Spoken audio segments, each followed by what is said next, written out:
નમસ્કાર વિદ્યાર્થી મિત્રો, સ્વાગત છે આપ સૌનું આજના વિડીયો લેક્ચર નંબર 7માં। આજે આપણે પાઠ નંબર 10માં એક નવીન મુદ્દા વિશે અભ્યાસ કરવા જઈ રહ્યા છીએ। નવીન એટલા માટે કારણ કે આની પહેલાં આપણે જેટલા પણ મુદ્દાઓની સમજ પ્રાપ્ત કરેલી છે એ બધા જ મુદ્દા પ્રકાશના પરાવર્તન સાથે સંકળાયેલા હતા। આપણે અત્યાર સુધી પાઠમાં પ્રકાશનું પરાવર્તન એટલે શું, પરાવર્તનના પ્રકારો, ત્યારબાદ વિવિધ પ્રકારના અરીસા દ્વારા થતા પ્રતિબિંબ નિર્માણ, અરીસાની મોટવણી, અરીસાનું સૂત્ર, આ બધા જ પ્રશ્નોની સમજ પ્રાપ્ત કરી અને આ બધા જ પ્રશ્નોમાં જે બેઝિક સિદ્ધાંત હતો એ હતો પ્રકાશનું પરાવર્તન।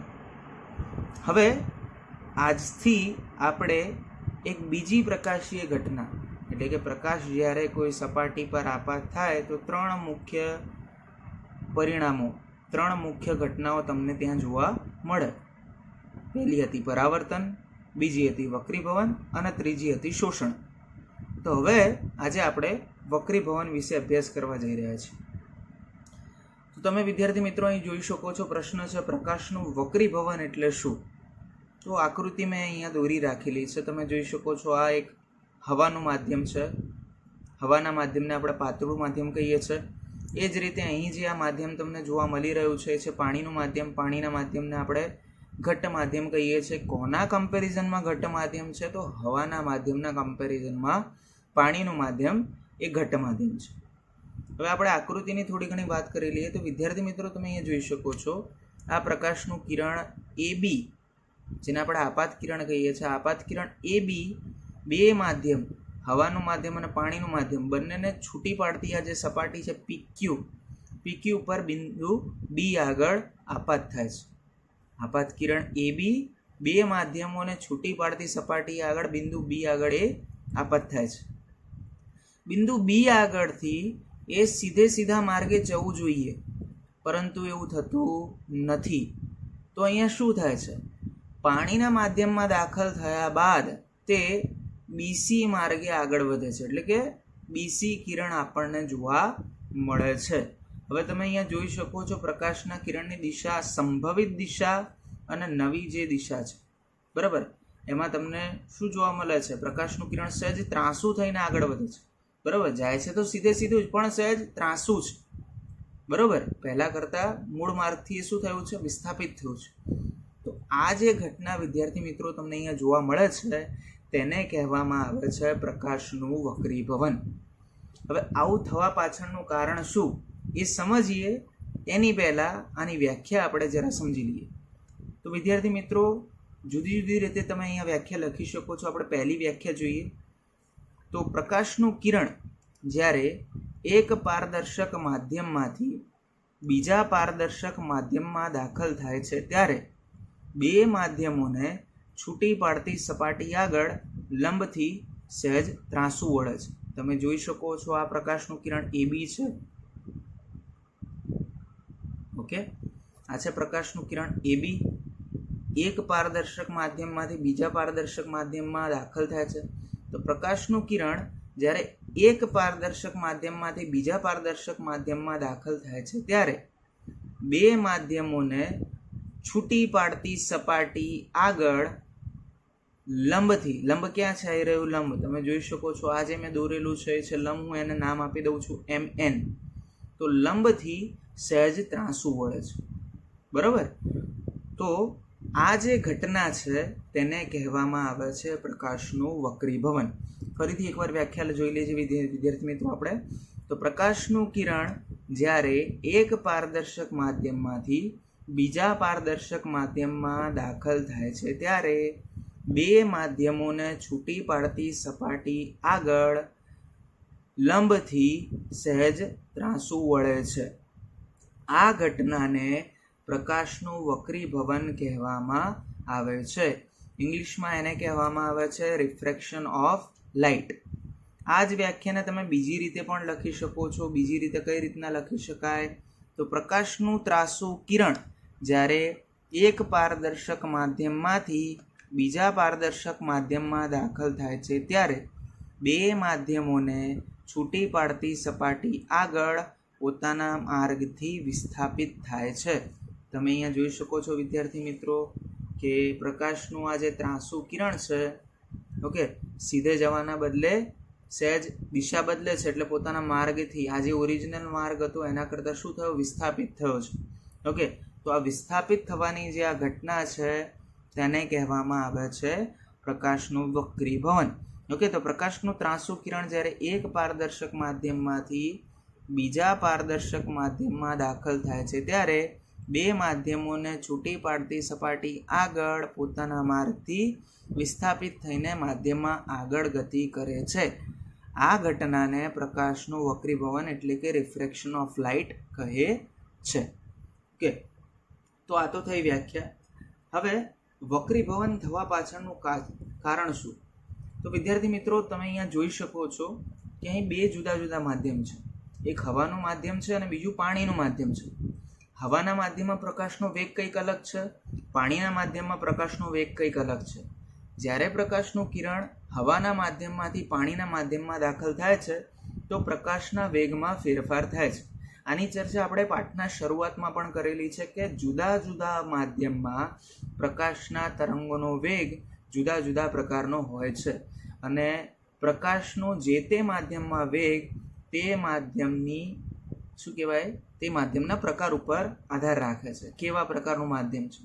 ઓકે, તો જ્યારે પ્રકાશનું કિરણ હવાના માધ્યમમાંથી પાણીના માધ્યમમાં દાખલ થાય છે તો માધ્યમ ઘટ્ટ બને છે અને એના કારણે પ્રકાશનો વેગ અવરોધાય છે.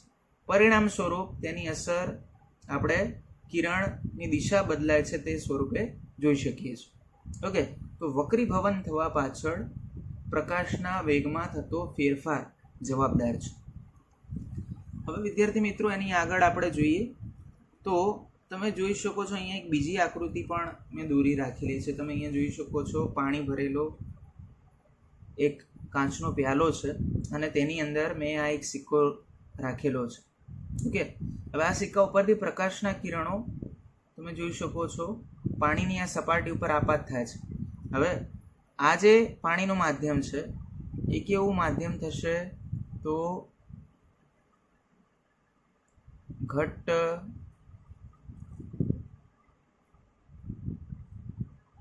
માધ્યમ. ઓકે, અને એ જ રીતે આ જે હવાનું માધ્યમ છે એ કેવું માધ્યમ થશે, તો આ આપણા માટે થશે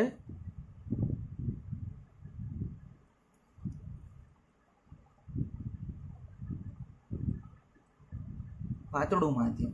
બરાબર, તો પ્રકાશના કિરણો ઘટ્ટ માધ્યમમાંથી પાતળા માધ્યમમાં જાય છે તો લંબથી સહેજ દૂર તરફ ધકેલાય છે. બરાબર, લંબથી દૂર તરફ ધકેલાય છે અને જોનાર વ્યક્તિની આંખમાં દાખલ થાય તો જોનાર વ્યક્તિને વસ્તુનું આભાસી પ્રતિબિંબ જોવા મળશે અને એ ક્યાં જોવા મળશે, સિક્કાના વાસ્તવિક સ્થાન કરતાં સહેજ ઉપરની તરફ.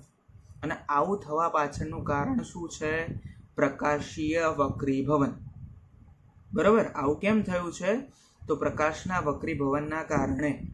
બરાબર, આ જ સેમ ઘટના તમને નદી તળાવમાં પણ જોવા મળે.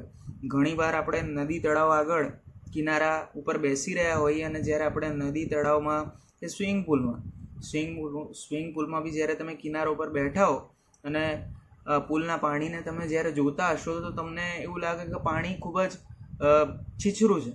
બરાબર, સપાટી બહુ જ ઊંડી નથી, સહેજ ઉપર જ આવેલી છે સપાટી. અને એવી સ્થિતિમાં જ્યારે તમે કૂદ્યા બાદ તમને આભાસ થાય કે ભાઈ પાણી તો ખૂબ જ ઊંડું છે. તો આવું થવા પાછળનું કારણ શું છે, તો પ્રકાશીય વક્રીભવન. જ્યારે બી તમે આવી રીતની પારદર્શક માધ્યમવાળી સપાટી આગળ ઊભા રહીને અંદરની વસ્તુઓને જોવાનો પ્રયત્ન કરો છો તો અંદરની વસ્તુઓનું વાસ્તવિક સ્થાન તમને નથી દેખાતું, પરંતુ કેવું સ્થાન દેખાય છે, આભાસી સ્થાન તમને દેખાય, તમને એમનું આભાસી પ્રતિબિંબ પ્રાપ્ત થાય છે.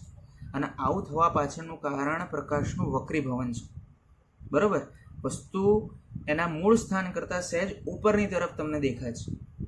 એટલે જ કોઈ દિવસ અજાણતા જે સ્થળો હોય કે જ્યાં તમને પાણીની ઊંડાઈ ખબર ના હોય ત્યાં સુધી ત્યાં એવા સ્થળો આગળ કોઈ દિવસ નાહવા પડવું જોઈએ નહીં. તો આ જોયું આપણે કે ભાઈ અહીંયા પ્રકાશીય વક્રીભવન જવાબદાર છે. હવે એના પછીનો જે પ્રશ્ન આપણે હવે જોઈશું એ છે વક્રીભવનના નિયમો. હવે જે રીતના વિદ્યાર્થી મિત્રો આપણે પ્રકાશના પરાવર્તનના નિયમો જોયેલા, તે જ રીતના વક્રીભવનના નિયમો પણ આપણે જોવાના છે. તો કયા કયા નિયમો આપણને વક્રીભવનમાં જોવા મળશે એ જોઈએ હવે આપણે. તો જે રીતના પરાવર્તનના મુખ્ય 2 નિયમો તમને જોવા મળે છે, તે જ રીતના વિદ્યાર્થી મિત્રો વક્રીભવનના પણ કેટલા નિયમો આપણને જોવા મળે છે? તો મુખ્ય 2 નિયમો પણ વક્રીભવનના જોવા મળે છે. તો પહેલો નિયમ આપણે જોઈએ વિદ્યાર્થી મિત્રો, આપાત કિરણ, વક્રીભૂત કિરણ અને 2 માધ્યમોને છૂટી પાડતી સપાટી પર આપાત બિંદુએ દોરેલો લંબ એક જ સમતલમાં હોય છે. જોઈએ આપણે આકૃતિ દ્વારા વસ્તુને સમજવાનો પ્રયત્ન કરીએ. તો તમે અહીંયા આકૃતિ જોઈ શકો છો વિદ્યાર્થી મિત્રો. આ છે. હવે પછી વિદ્યાર્થી મિત્રો આપણે પ્રકાશના વક્રીભવનના નિયમો જોઈએ. તો પ્રકાશના વક્રીભવનના નિયમો એટલે શું? તો જે રીતના આપણે પ્રકાશના પરાવર્તન માટે નિયમો જોયેલા છે, એ જ રીતના પ્રકાશના વક્રીભવન માટે પણ નિયમો તૈયાર કરવામાં આવેલા છે. બરાબર, જ્યારે પણ કોઈ સપાટી આગળથી પ્રકાશનું પરાવર્તન થતું હોય તો ત્યાં ચોક્કસ નિયમોનું પાલન થાય છે. તે જ રીતના જ્યારે કોઈ સપાટી આગળથી પ્રકાશના કિરણોનું વક્રીભવન થાય તો ત્યાં પણ ચોક્કસ પ્રકારના નિયમોનું પાલન થાય છે. બરાબર, તો અહીં મુખ્ય 2 નિયમો તમને જોવા મળે છે. જે રીતના પરાવર્તનના 2 નિયમો તમને જોવા મળે છે, તે જ રીતના વક્રીભવનના પણ 2 નિયમો તમને જોવા મળે છે. તો પહેલો નિયમ આપણને શું કહે છે? આપાત કિરણ, વક્રીભૂત કિરણ અને 2 માધ્યમોને છૂટી પાડતી સપાટી પર આપાત બિંદુએ દોરેલો લંબ એક જ સમતલમાં આવેલા હોય છે. ઓકે, આપણે આકૃતિ દ્વારા વસ્તુને સમજીએ. તો હવે તમે આકૃતિમાં અહીંયા જોઈ શકો છો વિદ્યાર્થી મિત્રો, આપણી આકૃતિ છે. હવે આકૃતિમાં દર્શાવ્યા પ્રમાણે જેમ તમે અહીંયા જોઈ શકો છો, આપણું આપાત કિરણ છે, આ વક્રીભૂત કિરણ છે અને આ સપાટી ઉપર દોરેલો લંબ છે. સપાટી આપણી કઈ છે? PQ. PQ ઉપર મેં આ લંબ દોરેલો છે. આપાત કિરણ, વક્રીભૂત કિરણ અને સપાટી પર દોરેલો લંબ, આ જેટલી પણ વસ્તુઓ તમને જોવા મળી રહી છે બધી જ એક જ સમતલની અંદર આવેલી હોય છે. એવું નથી હોતું કે જુદા જુદા સમતલમાં હોય છે.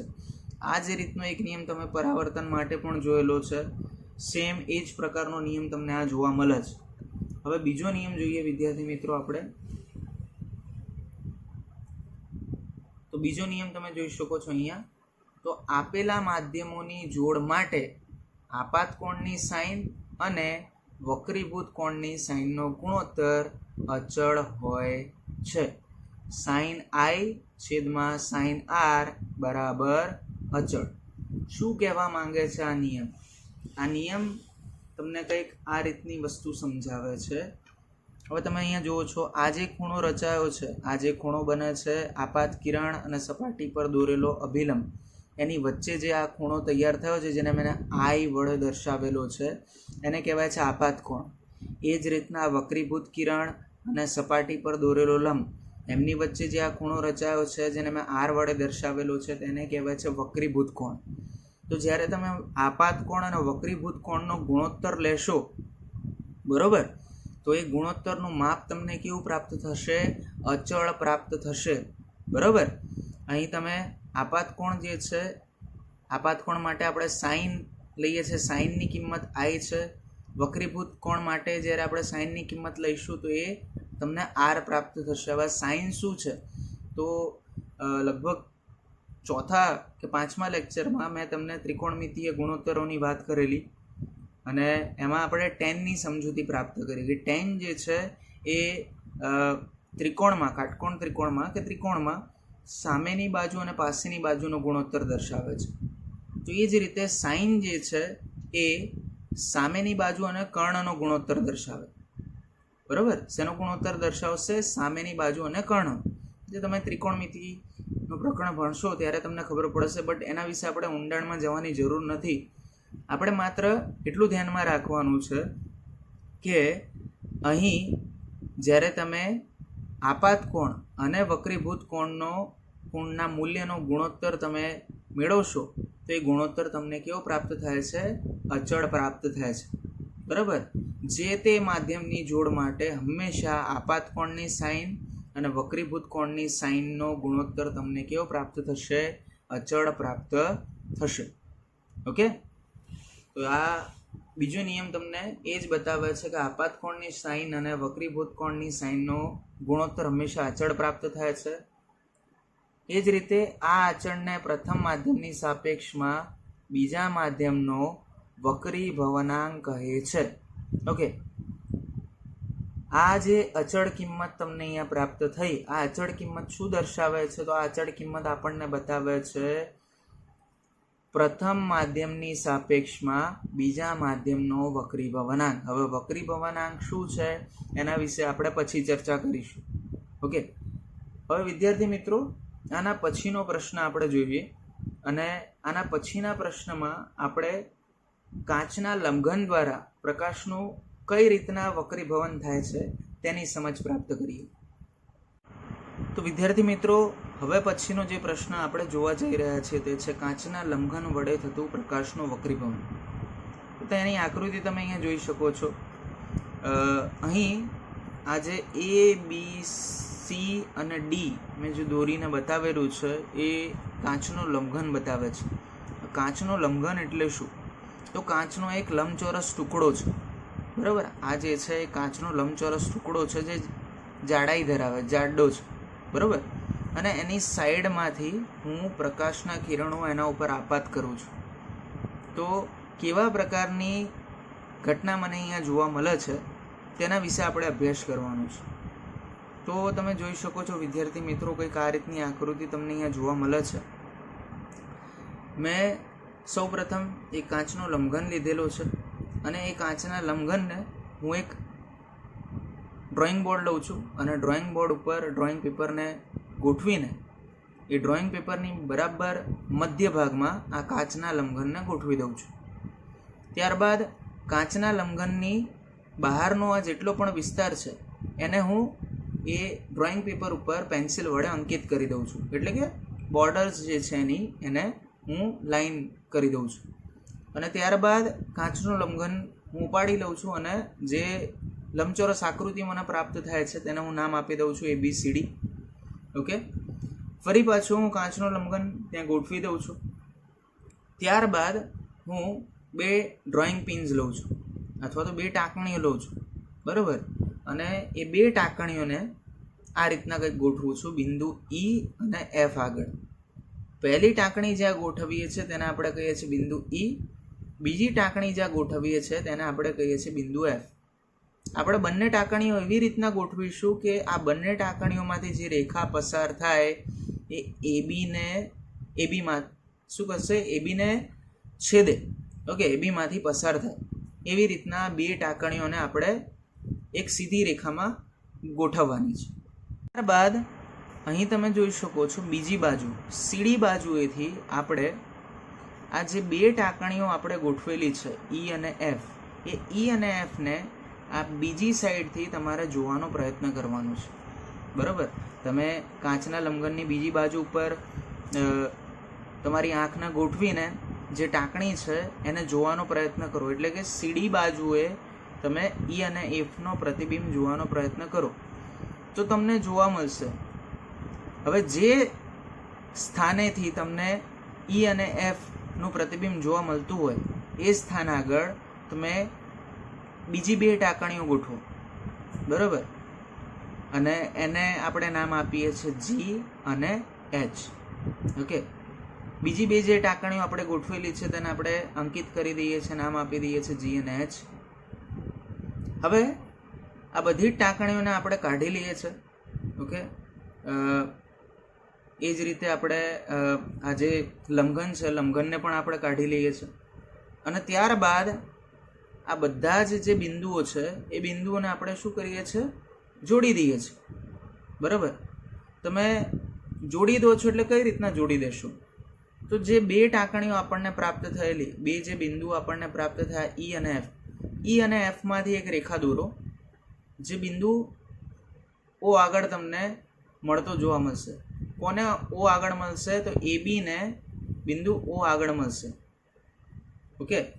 તે જ રીતે બીજી બાજુ GH માંથી એક રેખા દોરો જે CD ને બિંદુ O' આગળ મળશે. ઓકે, આ બિંદુ O' છે. હવે O અને O' ને જોડતો એક રેખાખંડ દોરો. ઓકે, તે જ રીતે બિંદુ O માંથી એક આભાસી રેખા દર્શાવવા માટે આપણે ડોટેડ લાઇન્સથી એને ડ્રો કરીએ છીએ.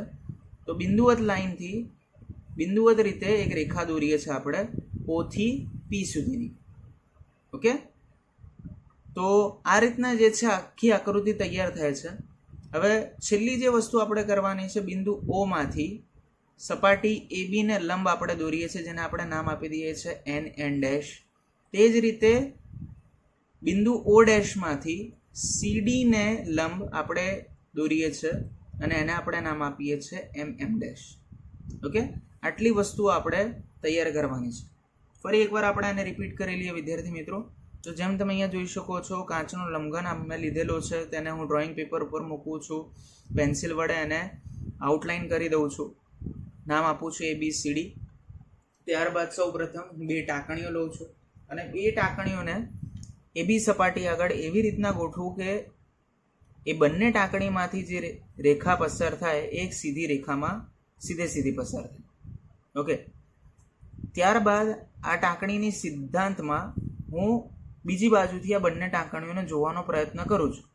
તો જે સીધી રેખામાં મને પ્રતિબિંબ આ ટાંકણીઓ જોવા મળે એ જ દિશામાં હું બીજી 2 ટાંકણીઓ ગોઠવું છું, જેને હું નામ આપી દઉં છું G અને H. ઓકે, ત્યારબાદ આ ટાંકણીઓના સ્થાનને આપણે પેન્સિલ વડે અંકિત કરી લઈએ છીએ. બધી જ ટાંકણીઓને કાચના લંબઘનને કાઢી લેવામાં આવે છે. ટાંકણીઓના સ્થાનને જે પેન્સિલ વડે આપણે અંકિત કરેલા છે એમાંથી આપણે રેખાઓ દોરીએ છીએ. E અને F માંથી આપણે રેખા દોરીએ તો તે બિંદુ O આગળ છેદે છે.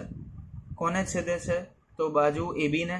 તે જ રીતે G અને H માંથી આપણે રેખા દોરીએ તો તે CD ને બિંદુ O' આગળ છેદે છે. ત્યારબાદ આપણે શું કરીએ છીએ? તો ત્યારબાદ આપણે O અને O' ને જોડતો પણ એક રેખાખંડ દોરીએ છીએ. તે જ રીતે બિંદુ O માંથી પણ આપણે બિંદુવત રીતે એક રેખા દર્શાવીએ છીએ જે P આગળ મળે છે.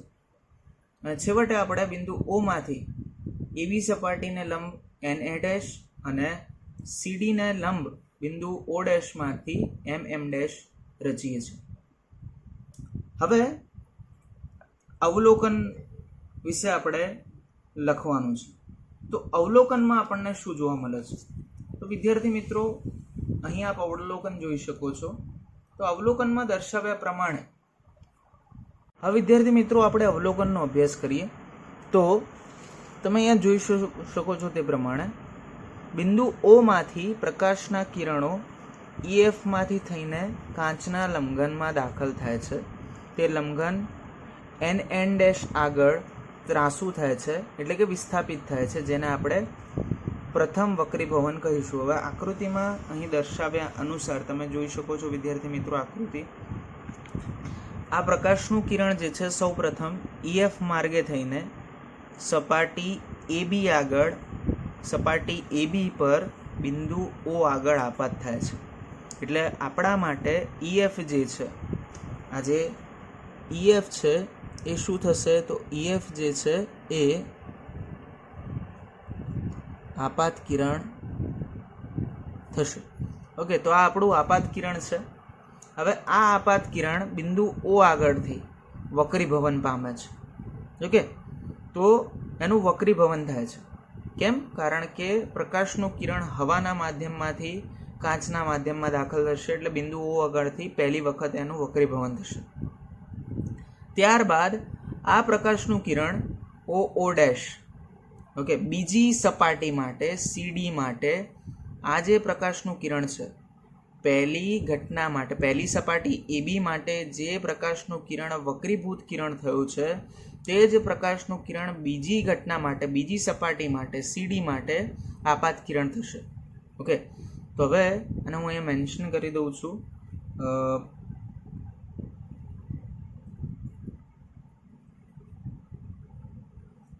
આપાત કિરણ, તે જ રીતે આ ઘટના માટે આ કિરણ શું બને છે? તો આ ઘટના માટે આ કિરણ જે છે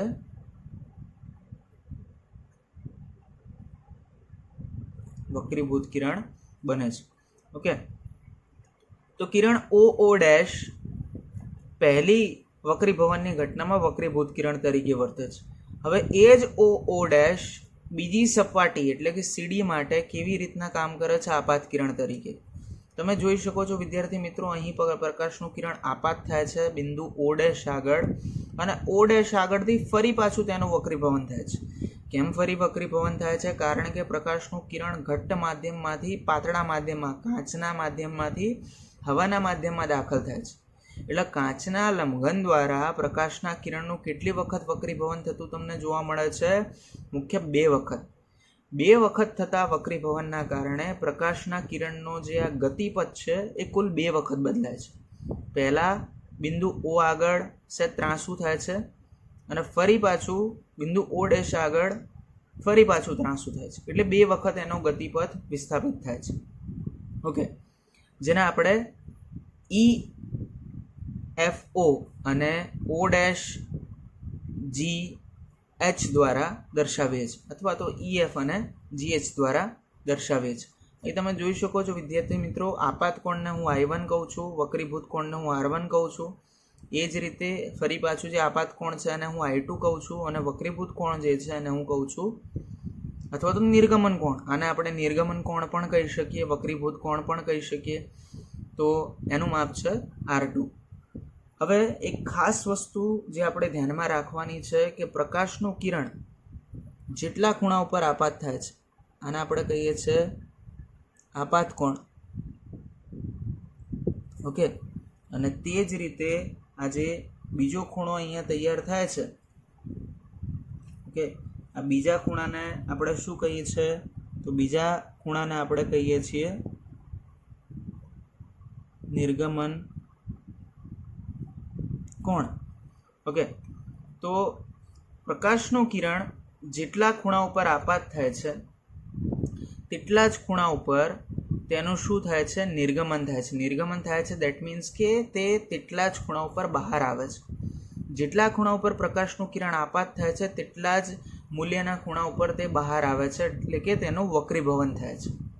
ઓકે, આ કાચના લંબઘન માટે આ વસ્તુ આપણે ખાસ ધ્યાનમાં રાખીશું વિદ્યાર્થી મિત્રો. હવે એના પછી જે આપણે ધ્યાનમાં રાખવાનું છે કે અહીં પ્રકાશનું કિરણ જે છે એ વિસ્થાપિત થઈ રહ્યું છે. કઈ રીતના વિસ્થાપિત થઈ રહ્યું છે? તો તમે જોઈ શકો છો, આ એનો ઓરિજિનલ ગતિપથ છે. ઓકે, આ એનો મૂળ માર્ગ હોવો જોઈએ, પરંતુ આ કાચના લંબઘનના કારણે તેનું 2 વખત વક્રીભવન થાય છે, અને 2 વખત થતા વક્રીભવનના કારણે પ્રકાશનું જે કિરણ છે એ પોતાના મૂળ માર્ગથી વિસ્થાપિત થાય છે. પહેલી વખત ત્રાંસું થયું, બીજી વખત પણ ત્રાંસું થયું. આ જે એનો મૂળ માર્ગ હોવો જોઈએ એના કરતાં આટલું એનું વિસ્થાપન થાય છે, જેને આપણે O ડેશ L વડે દર્શાવેલું છે. તમે જોઈ શકો છો O ડેશ L જેટલું પ્રકાશના કિરણનું વિસ્થાપન થાય છે. આ જે વિસ્થાપન છે તેને કહેવામાં આવે છે પાર્શ્વીય સ્થાનાંતર. ઓકે, તમે અહીં જોઈ શકો છો વિદ્યાર્થી મિત્રો, તેને આપણે શું કહીએ છીએ? તો તેને આપણે પાર્શ્વીય સ્થાનાંતર કહીએ છીએ.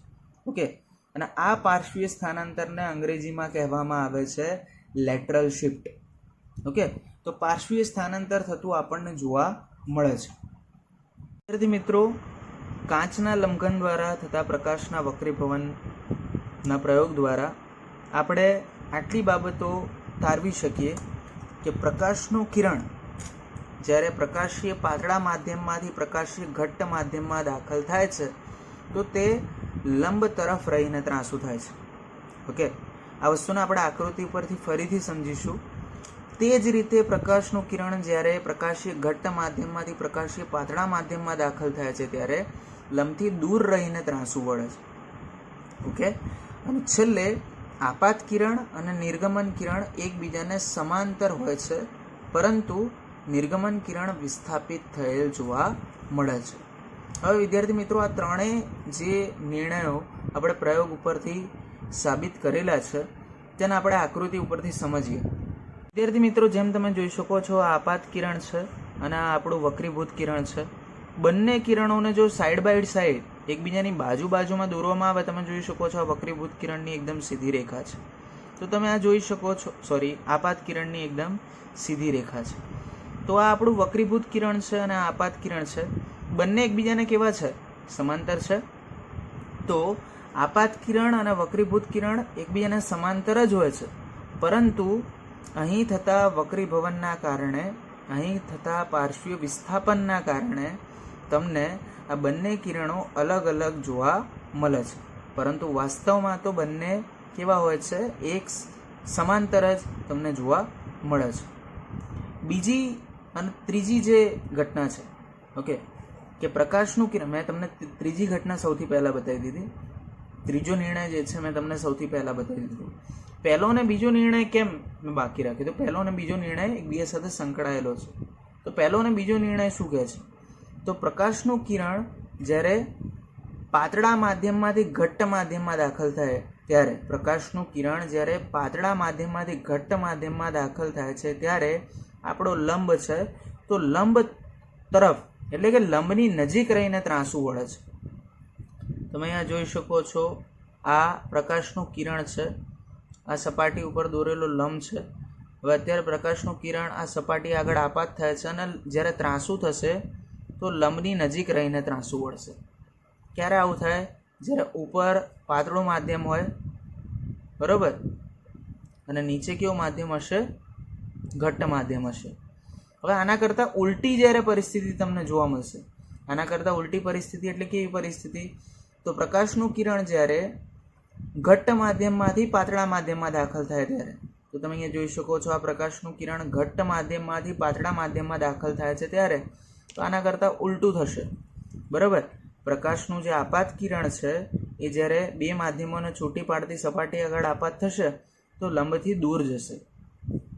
આમાં તમે જોયું કે પ્રકાશનું કિરણ બે માધ્યમોને છૂટી પાડતી સપાટી આગળ આપાત થાય તો લંબની નજીક રહીને વિસ્થાપન પામે છે. અહીંયા લંબથી દૂર રહીને વિસ્થાપન થાય. ઓકે, તો આટલી વસ્તુઓ જે છે આપણે કાચના લંબઘન વડે થતા પ્રકાશના વક્રીભવનમાં શીખ્યા. હવે વિદ્યાર્થી મિત્રો, પ્રકાશના વક્રીભવનનું મુખ્ય કારણ શું? તો આ કારણ વિશે આપણે ચર્ચા કરી લેક્ચરની શરૂઆતમાં જ, કે પ્રકાશનું કિરણ જ્યારે એક પારદર્શક માધ્યમમાંથી બીજા પારદર્શક માધ્યમમાં દાખલ થાય છે ત્યારે તેના વેગમાં ફેરફાર થાય છે, જેના કારણે પ્રકાશના કિરણનું વક્રીભવન થાય છે. તો પ્રકાશના કિરણોનું વક્રીભવન થવા પાછળનું મુખ્ય કારણ છે પ્રકાશના કિરણના વેગમાં થતો ફેરફાર. હવે વિદ્યાર્થી મિત્રો, આવી જઈએ છીએ આપણે એક આઈએમપી પ્રશ્ન ઉપર. પ્રકાશીય વક્રીભવનાંક એટલે શું? તો થોડી વાર પહેલાં જ આપણે આ શબ્દ વિશે વાત કરી અને મેં તમને કીધું કે આના વિશે આપણે પછી વાત કરીશું. તો હવે વક્રીભવનાંક એટલે શું તેની આપણે સમજ મેળવી લઈએ વિદ્યાર્થી મિત્રો. તો પ્રકાશનું કિરણ જ્યારે એક પારદર્શક માધ્યમમાંથી બીજા પારદર્શક માધ્યમમાં દાખલ થાય છે ત્યારે તેનું વિસ્થાપન થાય છે, જેની આપણે સમજ મેળવી અત્યારે જ, કે પ્રકાશનું કિરણ જ્યારે એક પારદર્શક માધ્યમમાંથી બીજા પારદર્શક માધ્યમમાં દાખલ થાય તો તેનું વક્રીભવન થાય છે. ઓકે, તો પ્રકાશનું કિરણ જ્યારે એક પારદર્શક માધ્યમમાંથી બીજા પારદર્શક માધ્યમમાં દાખલ થાય છે તો તેનું વક્રીભવન થાય છે. તો આ વક્રીભવનનું મૂલ્ય કેટલું હશે? આ જે વિસ્થાપન થઈ રહ્યું છે પ્રકાશના કિરણનું એ કેટલું છે, કેટલું એનું વિસ્થાપન થઈ રહ્યું છે એ આપણે જાણવું હોય તો જે આંક દ્વારા તે દર્શાવવામાં આવે છે, પ્રકાશના કિરણનું જે વિસ્થાપન થઈ રહ્યું છે, આ વિસ્થાપનને જે આંક દ્વારા દર્શાવવામાં આવે છે તેને કહેવામાં આવે છે વક્રીભવનાંક. ઓકે, હવે વિદ્યાર્થી મિત્રો, પ્રકાશીય વક્રીભવનાંક એટલે શું? તો પ્રકાશનું કિરણ જ્યારે એક પારદર્શક માધ્યમમાંથી બીજા પારદર્શક માધ્યમમાં દાખલ થાય છે ત્યારે તેનું વિસ્થાપન થાય છે. ઓકે, આ વસ્તુ આપણે થોડી વાર પહેલાં જ જોઈ કે પ્રકાશનું કિરણ જ્યારે એક પારદર્શક માધ્યમમાંથી બીજા પારદર્શક માધ્યમમાં દાખલ થાય તો તેનું વક્રીભવન થાય છે, તેનું વિસ્થાપન થાય છે. હવે પ્રશ્ન એ થાય કે આ જે વિસ્થાપન થઈ રહ્યું છે એ કેટલું થઈ રહ્યું છે? તમારે વિસ્થાપનનું મૂલ્ય જાણવું હોય તો એ કઈ રીતના તમે જાણી શકો છો? વિસ્થાપન જે છે એને આપણે જે પદ્ધતિ દ્વારા અથવા તો જે આંક દ્વારા દર્શાવીએ છીએ તેને કહેવામાં આવે છે વક્રીભવનાંક. એની સંધિ તમે છૂટી પાડશો તો તમને જવાબ મળી જશે, વક્રીભવન દર્શાવતો આંક. ઓકે, પ્રકાશના કિરણનું કેટલી માત્રામાં વક્રીભવન થાય છે એ જે આંક દ્વારા દર્શાવવામાં આવે છે તેને કહેવાય છે વક્રીભવનાંક. તો પ્રકાશનું વિસ્થાપન જે આંક દ્વારા દર્શાવવામાં આવે છે તેને વક્રીભવનાંક કહે છે. વક્રીભવનાંકનું સૂત્ર તમે અહીંયા જોઈ શકો છો, sine I upon sine R બરાબર અચળ. સાઇન આઈ શું છે? આપાત કોણનું મૂલ્ય. સાઇન આર શું છે? વક્રીભવન કોણનું મૂલ્ય. ઓકે, જે બે માધ્યમો માટે તમે વક્રીભવનાંક દર્શાવવા માંગો છો એ બે માધ્યમો દ્વારા રચાતા આપાત કોણ અને વક્રીભૂત કોણના ગુણોત્તરનું તમારા મૂલ્ય પ્રાપ્ત કરવાનું રહેશે. બરાબર. તો અહીં અચળાંક, આ જે અચળ કિંમત તમને પ્રાપ્ત થાય છે, આ અચળાંક માધ્યમનો વક્રીભવનાંક દર્શાવે છે. અને આ અચળ કિંમત શું છે? તો કોઈ એક માધ્યમની સાપેક્ષમાં બીજા માધ્યમનો વક્રીભવનાંક. ઓકે, આપણે જે પ્રશ્ન અત્યારે શીખ્યા કાચના લંઘનમાં, તો એમાં હવાનું માધ્યમ ઉપર હતું, પાણીનું માધ્યમ નીચે હતું. તો જે અચળ કિંમત છે, જે અચળ કિંમત પ્રાપ્ત થશે એ શું દર્શાવશે? તો અચળ કિંમત જે છે કાં તો પાણીના માધ્યમની સાપેક્ષમાં હવાના માધ્યમનું વક્રીભવનાંક દર્શાવશે, કાં તો હવાના માધ્યમની સાપેક્ષમાં પાણીનું વક્રીભવનાંક. ઓકે, તો આ રીતના વક્રીભવનાંક એટલે શું? તો જે તે માધ્યમમાં પ્રકાશનું કેટલું વક્રીભવન થઈ રહ્યું છે, એનું વિસ્થાપન કેટલું થઈ રહ્યું છે. ઓકે, એ આપણે જાણવું હોય તો આપણે વક્રીભવનાંક દ્વારા જાણી શકીએ છીએ, અથવા તો વક્રીભવનાંક દ્વારા તેને દર્શાવી શકીએ છીએ. તો વિદ્યાર્થી મિત્રો, આજના લેક્ચરમાં આપણે અહીં સુધી જ રાખીએ છીએ. હવે પછીનું આપણે નેક્સ્ટ લેક્ચરમાં જોઈશું. વિડીયો જોવા બદલ આપ સૌનો ખૂબ ખૂબ આભાર.